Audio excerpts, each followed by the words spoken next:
আসসালামু আলাইকুম, আমি মির্জা মাসুদ আলম। আমার ব্লগ ভিডিওতে সবাইকে স্বাগত। আমি আজকে মূলত আলোচনা করতে এসেছি আমাদের চট্টগ্রাম বন্দর নিয়ে। মূলত আমার আলোচনার বিষয়গুলো রাজনৈতিক, সামাজিক, ধর্মীয় এবং হচ্ছে যে বর্তমান বিশ্ব নিয়ে সমসাময়িক বিষয়গুলো নিয়ে আলোচনা করি। আমি যদি একদম সোজাসুজি কিছু কথা বলি, সেটা চট্টগ্রাম বন্দর নিয়ে আজকে, সেটা হচ্ছে যে চট্টগ্রাম বন্দর কি হওয়া উচিত ছিল এবং কি অবস্থায় আছে, রাইট? তো সে বিষয় নিয়ে আমি আসলে আলোচনা করব। চট্টগ্রাম বন্দর আমাদের প্রাণকেন্দ্র বা আমাদের হৃৎপিণ্ড। কিছুদিন আগে আমাদের প্রধান উপদেষ্টা ডক্টর মোহাম্মদ ইউনূস বলেছেন। কিন্তু দেখেন, এটাকে নিয়ে আসলে স্ট্র্যাটেজিক্যালি অনেক দেশের অনেক আগ্রহ আছে, কিন্তু দুঃখের বিষয় হলো আমাদের দেশে যে সরকার গঠন করেছে তারা কিন্তু এখন পর্যন্ত সেই স্ট্র্যাটেজিক্যাল ওয়েটা বা কিভাবে কাজ করতে হবে সেগুলো নিয়ে কিন্তু তারা কোনো কাজ বা এখন পর্যন্ত করেনি। কেন করেনি? দেখেন, চট্টগ্রাম বন্দরটা কোন জায়গায় থাকা দরকার ছিল। আজকে প্রথম যে জিনিসটা আমি যদি বলি ম্যানেজমেন্টের যদি সিচুয়েশনটা আমি আপনাদেরকে বলি, খুবই বাজে অবস্থা। কেন বাজে অবস্থা সেটার পিছনে একটা কারণ আছে। লেজুর ভিত্তি, শ্রমিক ইউনিয়ন, তারপর হচ্ছে যে আপনার সেখানে যে ম্যানেজমেন্ট, যে বাংলাদেশি যারা আছে তাদের একটা ফোর্স ব্যবহার হয়। সে কারণে আসলে আমাদের ম্যানেজমেন্ট সিস্টেমটা এখনো ওই পর্যায়ে যেতে পারে না। আমি যদি উদাহরণ হিসেবে ধরি দুবাই পোর্ট বা আপনি যদি মনে করেন যে নিউ ইয়র্ক বলেন, যদি পৃথিবীর সবচেয়ে বড় বড় পোর্টগুলোকে যদি চিন্তা করি, আমাদের করাচি, পাশে করাচি আছে, ভারতের মুম্বাই আছে, প্রত্যেকটা ম্যানেজমেন্ট হচ্ছে আপনার বিদেশি ম্যানেজমেন্ট দিয়ে তারা এই জায়গায় নিয়ে এসছে। একদম খুব যদি সোজা সবটা বলি, সিঙ্গাপুর যদি পোর্টটাকে যদি আমি চিন্তা করি, সিঙ্গাপুর পোর্টটা কিন্তু সরাসরি বাহিরের ম্যানেজমেন্ট দিয়ে মূলত ওরা চালিয়েছে প্রথমে, এবং দুবাইও সেম কাজ করেছে। প্রথমে বিদেশিকে ডেকে নিয়ে এসে ওদেরকে একটা জায়গায় তুলে নিয়ে গেছে, তারপরে এখন ওদের হয়তো বা তাদের নিজস্বতা তৈরি হয়েছে, তারা করতেছে।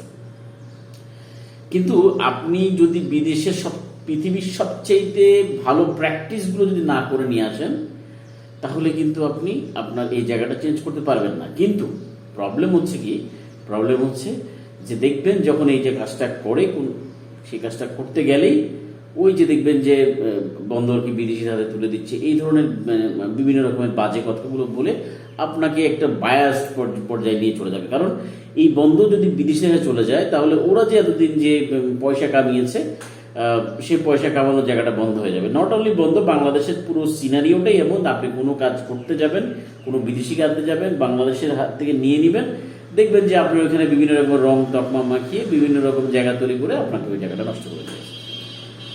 তো আমরা যদি এই জায়গা থেকে বেরোতে না পারি, সত্যকার অর্থে যে সরকার নিয়ে এসে বসান না কেন, ব্যক্তি স্বার্থ, আমাদের দেশের সবচাইতে বড় সমস্যা হচ্ছে ব্যক্তি স্বার্থটাকে আমরা কোনোভাবেই ভুলতে পারি না।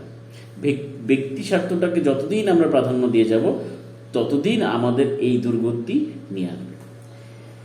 খুব সোজা সবটাই বলছে, বন্দর আমাদের জন্য হৃৎপিণ্ড। কিন্তু বন্দরকে যদি আমরা আজকে সেই চিরাচারিত একদম মান্দাত্তার আমলের মতো করে যদি চালানো শুরু করি, এই ম্যানেজমেন্ট দিয়ে, যারা লুটে পুটে খাওয়া ম্যানেজমেন্ট, যে শ্রমিকদের ফোর্স ব্যবহার করা হয়, তাদের মানসিকতার মধ্যে যদি লুটে পুটে খাওয়া চিন্তা থাকে, আমার মনে হয় না এটার কোনো পরিবর্তন আদৌ সম্ভব রয়েছে। তো আমাদের কি করণীয়? আমাদের করণীয় হচ্ছে যে, যদি সত্যিকার অর্থে আমরা এই দেশটাকে পরিবর্তন করতে চাই, আপনি দেখেন একটা দেশের পরিবর্তনের মূল চাবিকাঠি হচ্ছে বাণিজ্য।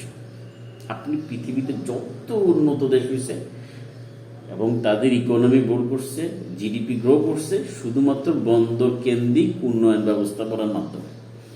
বন্দর কেন্দ্রিক উন্নয়ন ব্যবস্থার মধ্যে কি? প্রথম বন্দর ম্যানেজমেন্ট, তারপর হচ্ছে চারপাশের ফ্যাসিলিটিগুলোকে গ্রো করা, একটা ভালো মানের এয়ারপোর্ট গ্রো করা, বাণিজ্যিক সহজীকরণ, ওয়ান স্টপ সার্ভিস নিয়ে আসা, চাইলে এখান থেকে সবকিছু আপনি ডিল করতে পারবেন, এগুলো বিষয় নিয়ে আসা। এরকম আরো অনেক বিষয়কে কাজ করতে হবে। এবং আমার মনে হয় আমার নীতি নির্ধারক যারা আছে তারা ভালো জানে কিন্তু ওই যে ঢাকা কেন্দ্রিক যে বিষয়গুলো, এই যে বাংলাদেশের সবচেয়ে বড় সমস্যা হচ্ছে সবকিছু ঢাকা কেন্দ্রিক। বাণিজ্য বা কমার্শিয়াল হাব, কমার্সকে চেঞ্জ করতে হলে, বাণিজ্যকে চেঞ্জ করতে হলে সবকিছু পোর্ট কেন্দ্রিক হতে হবে। পোর্টের আশেপাশে সমস্ত ফ্যাসিলিটি ইনভেস্টররা পাবে, যা আছে সবকিছু চট্টগ্রামের মধ্যেই থাকতে হবে। আমি চট্টগ্রামের মধ্যে বুঝাচ্ছি যে চট্টগ্রাম কেন্দ্রিক যদি বাণিজ্যিক ব্যবস্থাপনা তৈরি হয়, তাহলে আমাকে ঢাকায় মুভ হতে হবে। ঢাকা হচ্ছে রাজনৈতিক ক্যাপিটাল, নট ফিনান্সিয়াল ক্যাপিটাল। ঢাকাকে যদি ফিনান্সিয়াল ক্যাপিটাল চিন্তা করেন, তাহলে এই দেশের কোনোদিন উন্নতি হবে না। কেন আমি সেটা বলি, আপনি পৃথিবীতে যত উন্নত দেশ দেখবেন, সেই দেশগুলোতে সবগুলোতে ফিনান্সিয়াল ক্যাপিটাল বা কমার্শিয়াল ক্যাপিটাল যাই বলেন, সব হচ্ছে তার পোর্ট কেন্দ্রিক। রাজনীতি বলেন, যে ক্যাপিটাল সেটা হচ্ছে সবসময় রাজধানী, যেটাকে আমরা বলে থাকি। এইভাবে যদি আমি চিন্তা না করি, একটা সময় হবে কি, আমরা এইভাবেই চলতে চলতে আমাদের দুর্বলতা যারা বুঝে তারা বুঝে গেছে। আমাদের দুর্বলতা বুঝে অলরেডি আমাদের পার্শ্ববর্তী দেশ আমাদেরকে একদম ওপেনলি বিভিন্ন রকম কথাবার্তা বলতেছে, কারণ ওরা জানে যে আমাদের দেশে কিছু চাটুকার লোক আছে। আমার একটা পড়াশোনা স্ট্র্যাটেজিতে বলে, বাংলাদেশের 2 কোটি লোক এমন আছে যারা কিনা স্ট্রেটলি ভারতের পক্ষ নেয়। খুব আজগুবি কথা শুনছেন, আসলে তা না, এটা আসলেই বাস্তব। আমি আপনাকে 2-3টা উদাহরণ দিতে পারি। 2টা বিষয় এখানে কাজ করে। 1 নম্বর বিষয় হচ্ছে যে আওয়ামী লীগপন্থী, 2 নম্বর বিষয় হচ্ছে আমাদের দেশের যে হিন্দু ভাইরা আছে। আমার পরিচিত অনেক ভাইদেরকে আমি দেখেছি, একদম ডিরেক্টলি বলতে পারি, তারা এই দেশে কামায় এবং এই দেশ থেকে ভারতে নিয়ে গিয়ে তাদের অর্থগুলো সেভ করে বা জমি কিনে। এটা যদি আমি মিথ্যা কথা বলে থাকি বা এটার মধ্যে যদি কোনো মানে একদম ন্যূনতম মিথ্যা থেকে থাকে, তাহলে আপনারা সেটা যাচাই করে দেখতে পারেন আপনাদের আশেপাশে হিন্দু ভাই যারা আছে। এবং তারা কেন মনে করে সেটা হচ্ছে বাংলাদেশকে তারা সিকিউর জায়গা মনে করে না। তারা সহজেই ভারতের প্রতি তাদের একটা আগ্রহ স্থাপন করে। আমি কিন্তু কি বলে ভারতের মুসলমানদের কখনো এটা বলতে শুনি নাই যে আমি এবং অন্য দেশে গিয়ে, বাংলাদেশে অথবা পাকিস্তানে গিয়ে বা সৌদি আরব গিয়ে আমার জমি কিনবো, আমি এখানে সিকিউর ফিল। যত ধরনের সমস্যায় ফেস করে কোনোদিন এই কথা বলতে শুনি নাই। কিন্তু আমি আমাদের দেশের হিন্দু ভাইদের শুনেছি। তো এই দেশে ঠিক হিন্দু ভাই এবং হচ্ছে কিছু আওয়ামী লীগপন্থী যারা আছেন, এই সংখ্যাটা আমি মার্জিন করেছি। এই সংখ্যাটা যারা কিনা কি করে, ভারতের একটা ইচ্ছার, ভারতের পক্ষে কথা বলা, এবং কিছু কিছু লোক তো ভারতে বসে বসে বাংলাদেশকে দখল করার বিষয় বলছে বাংলাদেশি। সেটা আশ্চর্যজনক বিষয় ছিল। তো আমাদের এসব থ্রেটগুলো আছে। এই থ্রেটগুলো আছে বলেই আমাদেরকে আমাদের পোর্ট ঠিক করতে হবে। পোর্ট ঠিক করার মাধ্যমে অর্থনীতি ঠিক করতে হবে। অর্থনীতি ঠিক করে আমাদেরকে আমাদের সামরিক অবস্থাকেও প্রোটেক্টিভ করতে হবে, এগ্রেসিভ না। আমরা হবে সবসময় প্রোটেক্টেড, কারণ আমরা কোনো দেশ গিয়ে দখল করার মতো অবস্থা বা আমাদের অবস্থান বা মানসিকতা বা আমাদের ফরেন পলিসি সেটা বলে না। তো সেই দৃষ্টিকোণ থেকে আমি যদি চিন্তা করি, চট্টগ্রাম পোর্ট খুবই একটা স্পর্শকাতর জায়গায় আছে, ভারতের থ্রেটের জায়গায় আছে। কারণ ফেনী অঞ্চল যে জায়গায় আছে, সেখানে ভারতের সাথে যে কমিউনিকেশন, যে জায়গাটা, যে ন্যারো যে বিষয়টা, সেই জিনিসটা নিয়ে ভারতে অনেক চর্চা হচ্ছে। তো আমি সরকারের কাছ থেকে আকুল আবেদন করব আপনার কাছে, এই ধরনের 54 বছর বাংলাদেশ চলে গেছে, এই যে কয়েকটা বিষয় আমি বললাম, যে একদম লেজুর ভিত্তিক যে ধরনের ম্যানেজমেন্ট সিস্টেম চলে আসছে, এই ম্যানেজমেন্ট সিস্টেম আন্দোলন করবে, বিদেশি দোসর বলবে। আমাদের ফোকাস থাকবে শুধুমাত্র যে বাংলাদেশকে আমাদের আগায় নিতে হবে। তাদের এই ধরনের বাজে কথা বা দুরাপূর্ণ কথাগুলো আমরা শুনবো না। আমরা চাবো সত্যিকার অর্থে বাংলাদেশকে আসলে একটা জায়গায় নিয়ে যেতে।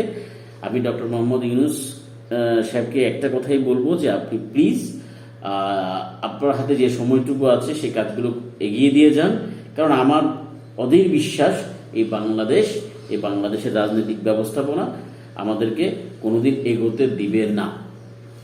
যে আছে, যে গিয়েছে সে তো গিয়েছেই, এবং যারা আসবে তাদের কাছে আমি খুব বেশি একটা আশাবাদী না। আপনি যদি কিছু আগিয়ে দিয়ে যেতে পারেন, হয়তোবা আমাদের দেশের জন্য কিছুটা ভালো হবে। কারণ আমাদের এই দেশের মাটিতেই থাকতে হবে। আমরা কেউ হেলিকপ্টার করে পালাবো না, আমরা কেউ ওই দিক থেকে প্লেন করে পালিয়ে যাব না, বা আমরা আমাদের কোনো জায়গায় বেগমপাড়া তৈরি করে রাখি না, যেটা আমাদের এদেশেই বাঁচতে হবে, এদেশেই মরতে হবে। যতদিন বাঁচতে হবে ততদিন আমাদেরকে খেয়ে পড়ে বেঁচে খেতে হবে, তাই না? তো সেই জন্য আমি ওনাকে আবেদন করতেছি, বন্দর নিয়ে যে ব্যবস্থাপনা আপনি হাতে নিয়েছেন সেটাকে স্ট্রংভাবে ডিল করেন। আমি জানি এই যে বললাম যে লেজুর ভিত্তিক যে বিষয়টা, যে ম্যানেজমেন্ট সিস্টেমটা বা লেবারের সংক্রান্ত যে বিষয়গুলো সেগুলো থাকবেই, আপনি একটু স্ট্রংভাবে একটু করেন, তাহলে আমাদের বন্দর বা আমাদের বাংলাদেশ তার হৃৎপিণ্ডটাকে সুন্দর জায়গায় বা সুন্দর পরিচ্ছন্ন হৃৎপিণ্ড করতে পারবে। আশা করি সবাই ভালো থাকবেন। আমি আর এই থেকে বেশি কিছু বলছি না। নেক্সট ভিডিও অন্য কোনো বিষয় নিয়ে আমি আবার আসবো। তার পর্যন্ত সবাই ভালো থাকবেন। Sign up from now. Thank you very much. আসসালামু আলাইকুম।